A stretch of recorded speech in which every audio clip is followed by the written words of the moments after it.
7 de la mañana con 27 minutos y ya se encuentra con nosotros, como lo habíamos adelantado, la ministra de Educación, María Brown. Muy buenos días, ministra. Muchísimas gracias por su presencia aquí. Muchas gracias por la invitación. Un gusto estar aquí y saludar a todos en este día viernes.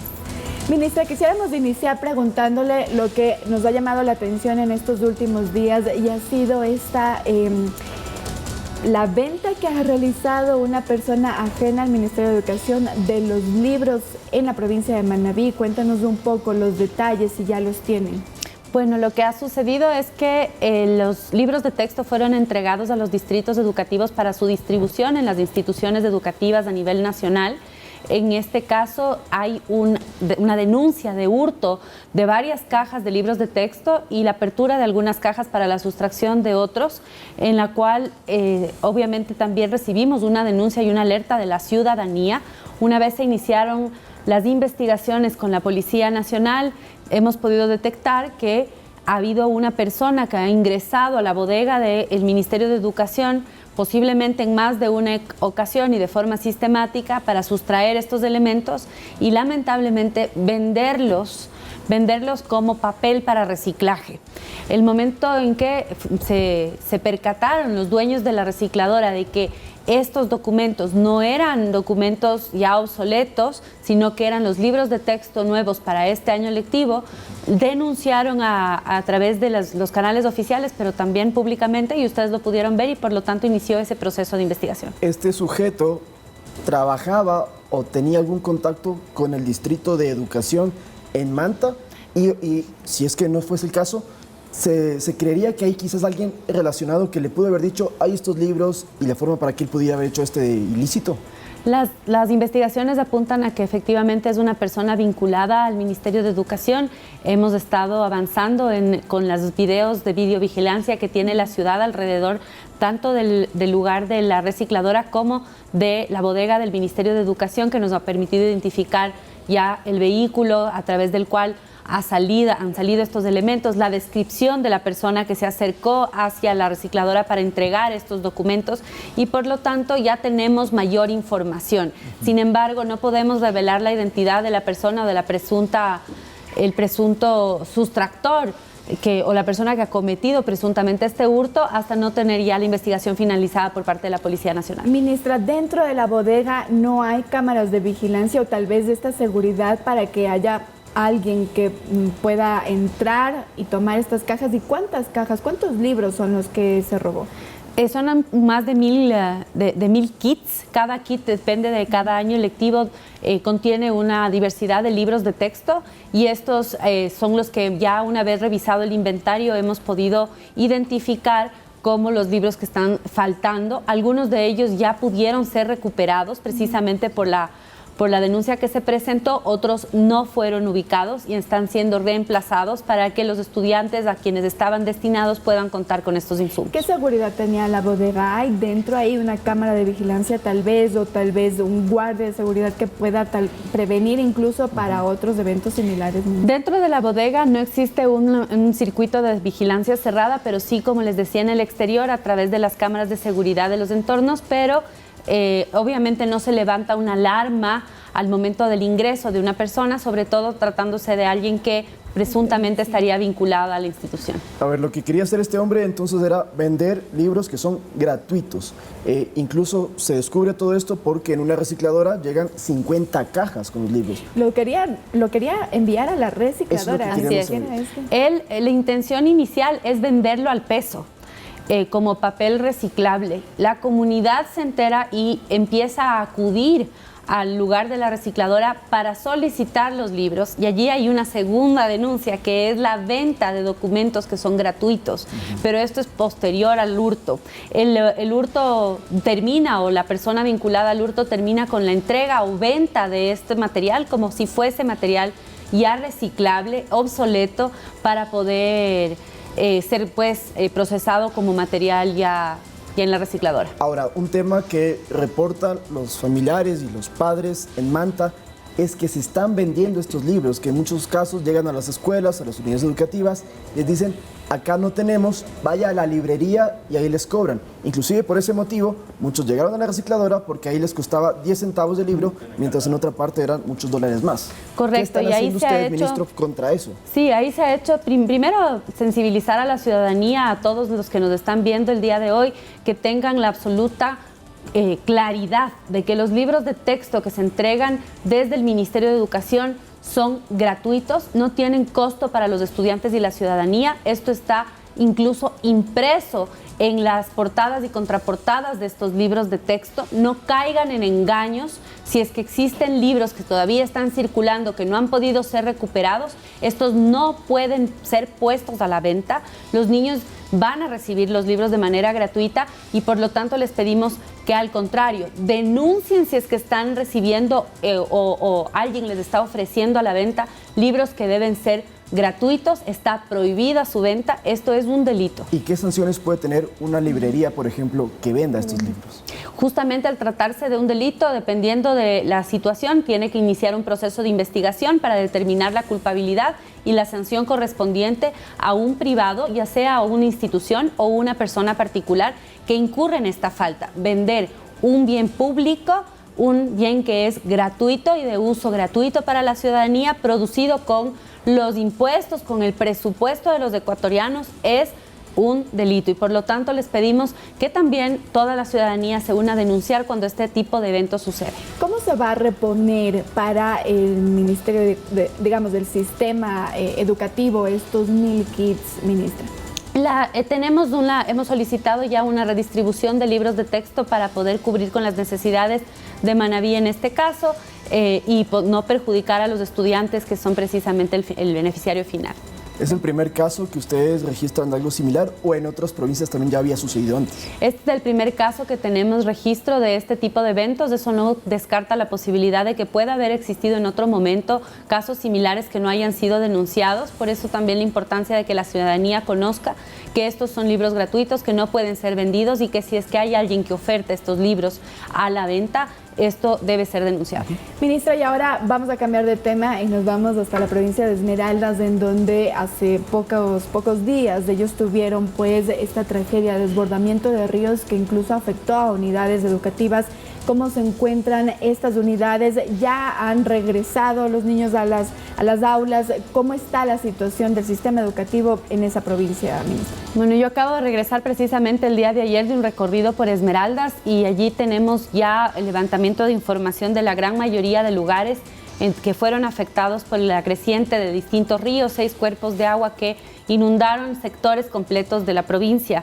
Estos han afectado, tenemos confirmado, constatado físicamente en las instituciones educativas, 46 unidades educativas. Hemos desplegado un contingente técnico tanto de zona como de planta central de 101 personas técnicos que pueden ir a hacer el levantamiento de esta información para cuantificar los daños.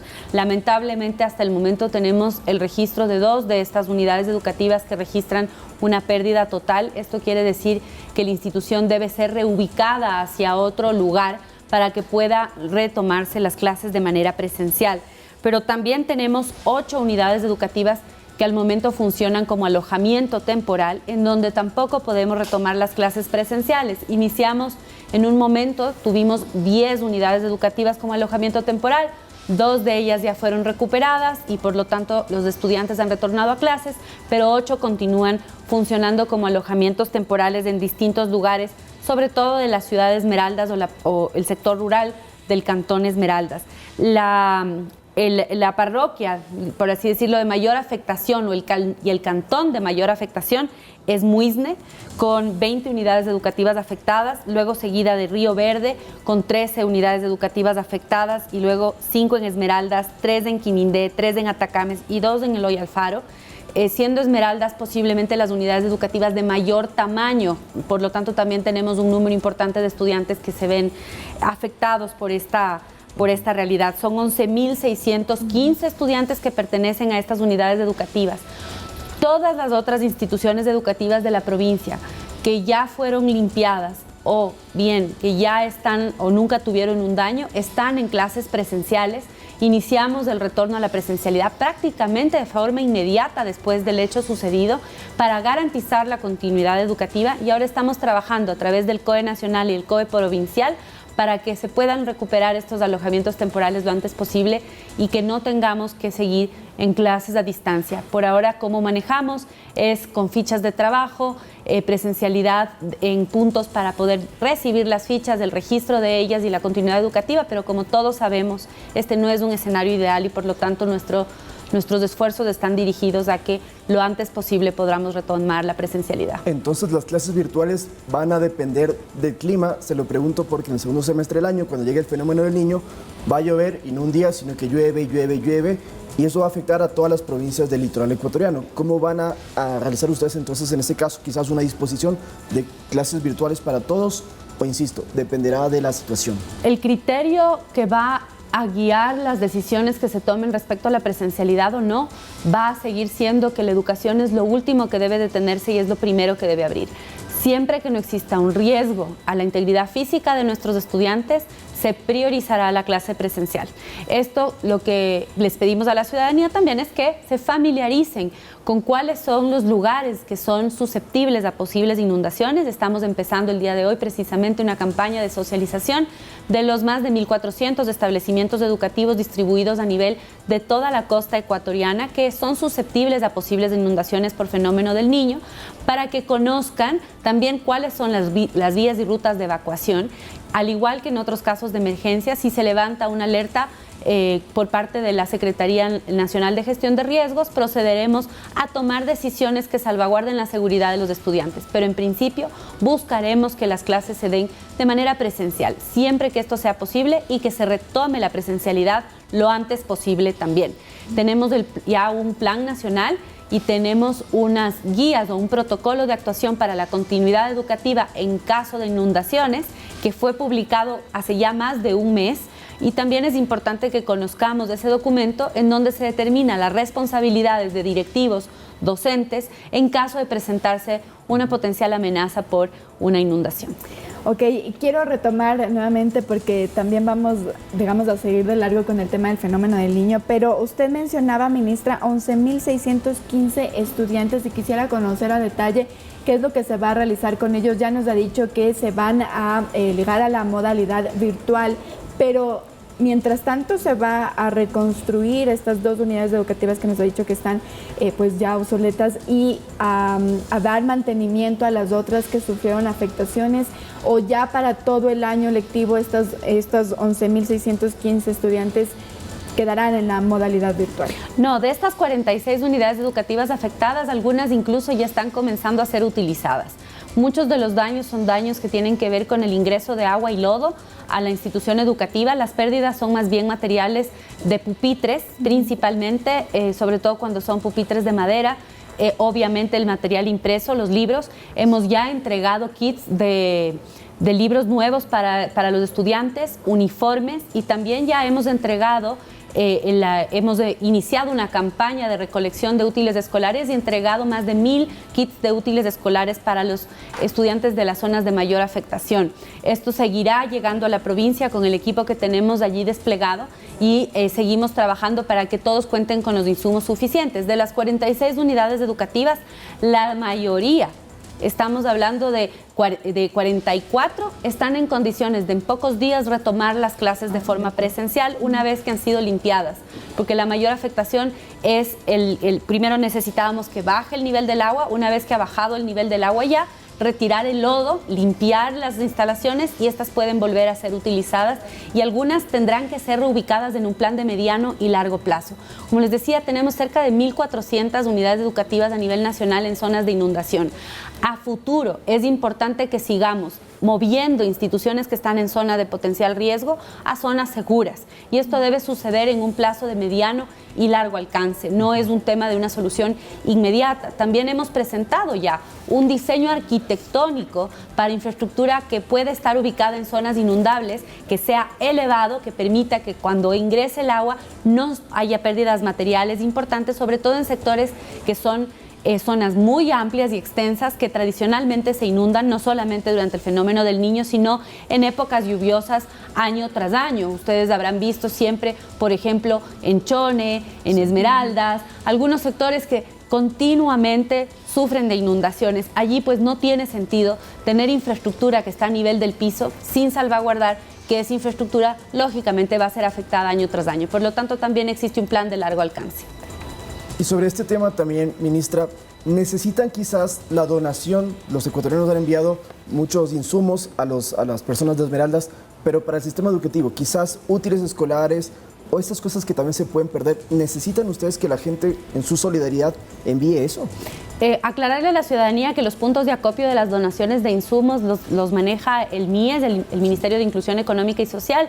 Hay varios activados en la ciudad de Quito, en Guayaquil, y lo importante de hacer las donaciones a través de estos canales es el poder llevar cuenta de dónde se han entregado estos insumos y llegar a los lugares a donde no haya llegado todavía ayuda humanitaria. Pero sí hacían falta, no sé, sí, lápices, así es. Y en el caso de educación se estableció un kit mínimo de útiles escolares. Tenemos una campaña vigente con algunos socios estratégicos, inclusive a través de la plataforma Tipti. Ustedes pueden adquirir kits de donación que directamente las empresas nos van y nos dejan en la ciudad de Esmeraldas para nosotros poder distribuir a los estudiantes, donaciones particulares que han llegado también a las instalaciones de los distritos o zonas del Ministerio de Educación, que acopiamos y luego distribuimos a estos 11,000 estudiantes que han sido afectados, pero también a estudiantes que pertenecen a unidades educativas afectadas, que no residen en zonas de afectación o que sí, o que inclusive están albergados. O sea, allí tenemos una enorme diversidad de niños, niñas y adolescentes en edad escolar que están en una zona de alto riesgo y que obviamente en este momento están pasando por este proceso post-emergencia. Ministra, y volviendo a lo que se prevé pasará con la llegada del fenómeno del Niño, en este plan nacional que se ha presentado desde el Ministerio de Educación, tal vez ya se ha identificado cuáles son las unidades educativas que pueden servir como albergues, no solo en Esmeraldas, sino a escala nacional. La Secretaría Nacional de Gestión de Riesgos es el ente encargado de identificar a través de la mesa técnica que lidera cuáles son los espacios de alojamientos que pueden servir como albergues en el caso de una emergencia. Se han identificado espacios que no son instituciones educativas con prioridad. Esto quiere decir que en la gran mayoría de lugares en donde existe infraestructura pública que pueda ser utilizada como alojamiento, que no sea escuela, que no sea colegio, ese es el espacio designado. Solamente en sitios en donde la infraestructura no existe o no existen otras infraestructuras, además de las unidades educativas, se utilizan las unidades educativas.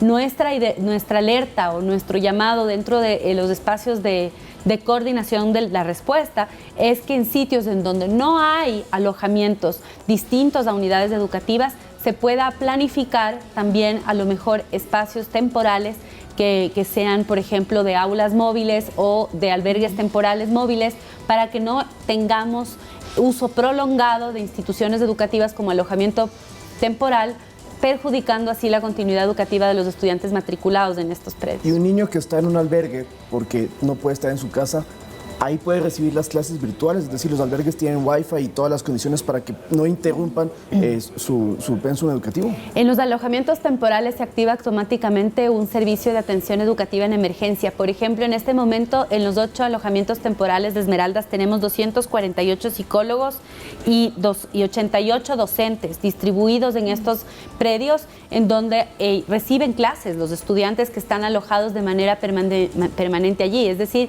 en este momento los estudiantes afectados que mejor atención o atención más continua reciben son los que están en alojamientos. Los que tienen menos contacto con los docentes son aquellos que están matriculados en espacios que hoy no pueden ser utilizados y están en modalidades semipresenciales o a distancia, o inclusive en este momento continuamos en la suspensión de clases. Es con ellos en donde nos estamos concentrando para poder llegar con un proceso de educación que garantice la continuidad educativa en este momento de emergencia. Bien, ministra, nos llega también una pregunta que, digamos, es un tema aparte de todo lo que hemos conversado y es sobre el Colegio José Peralta. cuándo se va a entregar, si ya se tiene tal vez una fecha destinada para aquello. ¿Dónde queda ese colegio también? En Guayaquil. Sí, tenemos, como ustedes saben, una de las prioridades ha sido comenzar a invertir nuevamente en infraestructura, en mantenimiento y en infraestructura educativa. El año pasado entregamos 16 nuevas infraestructuras. Este año estamos en construcción y esperamos hasta el mes de noviembre entregar 11 nuevas unidades educativas culminadas, de las que estaban inconclusas. El Colegio José Peralta es uno de ellos. Es una institución educativa que tenía algunas dificultades jurídicas, una obra que estuvo suspendida por muchos años, que hoy está ya en ejecución y se prevé su uso en agosto de este año ya por parte de los estudiantes. Tenemos 1.110 estudiantes, es la capacidad. Este es un colegio técnico en la ciudad de Guayaquil y ha requerido una inversión adicional de $2.6 millones para su finalización, y es una de las 11 unidades educativas en distintos lugares. Tenemos en Quito, en Esmeraldas, en Otavalo, en Paján, en Naranjito, en el Cantón Mejía, en Chuchufindi, en Cascales, que están en proceso de finalización este año y que esperamos culminen estas obras en el mes de noviembre, primeros días de diciembre, para entregarlos a la ciudadanía. Así como también estamos trabajando en los mantenimientos integrales con inversión de más de $48 millones. Al momento están en proceso de contratación e intervención 1.110 mantenimientos integrales, que se suman a los 1.050 que se realizaron el año pasado. Esto no quiere decir que el sistema educativo ahora ya esté en su totalidad intervenido. Recordarán ustedes que son más de 12.300 unidades educativas, pero sí hemos avanzado de manera significativa e importante en poder tener mejores condiciones en la infraestructura y en el dotamiento de equipamiento a nivel nacional. De acuerdo, ministra. Muchísimas gracias nuevamente por su presencia aquí. Gracias a ustedes y que tengan un feliz fin de semana. Conversábamos con María Brown, ministra de Educación. Y con esto nos vamos a la pausa, Lauta. Sí, vamos a una pausa y volvemos con más información aquí en Noticias 7.